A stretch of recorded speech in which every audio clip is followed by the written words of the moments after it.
आम्ही शिरवळ गावचे ग्रामस्थ आहे।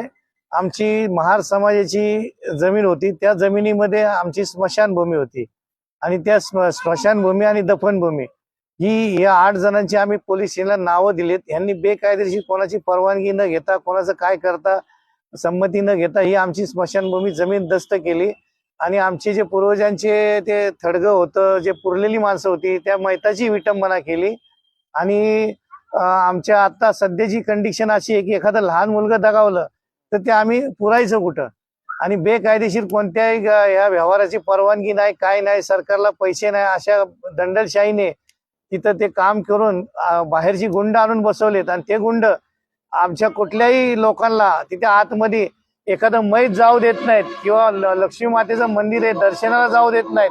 आता मला सांगा, तुम्ही जी 6 जणांची नावं टाकली, 8 जणांची हा, त्यामध्ये बाहेरची कोण का तुमच्या इथले स्थानिक? आमच्या इथले स्थानिक प्रदीप रामदास माने ते कोण आहेत? ते इथले स्थानिक शिवसेनेचे हे आहेत, राजकारणामध्ये त्यांचे संबंध चांगले इथं संबंध आहेत जवळचे। आणि काय आरोप आहेत?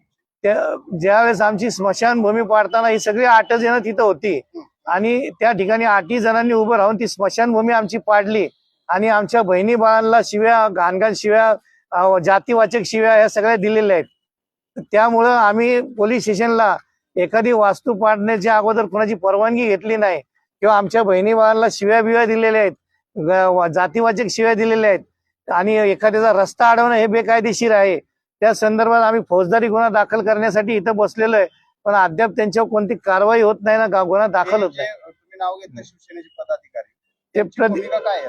त्यांची भूमिका ते इथले स्थानिक आहे आणि त्या स्थानिकांनी हे पुण्यातले जे बिल्डर आहेत ते आणून त्यांना त्यांच्याशी सगळा हा चुकीचा व्यवहार करून हे चुकीचं बेकायदेशीर काम केलेलं आहे।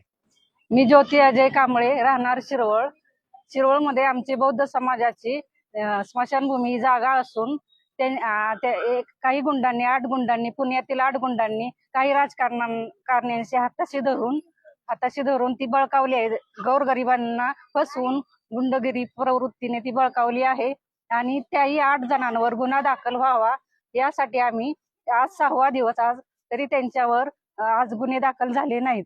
त्याच्याबद्दल आम्ही लहान मुलं, वृद्ध महिला रात्रंदिवस आम्ही आंदोलन करतोय, तरी त्यांच्यावर अद्यापही गुन्हा दाखल झाला नाही। त्यांच्यावर गुन्हा दाखल व्हावा ही विनंती।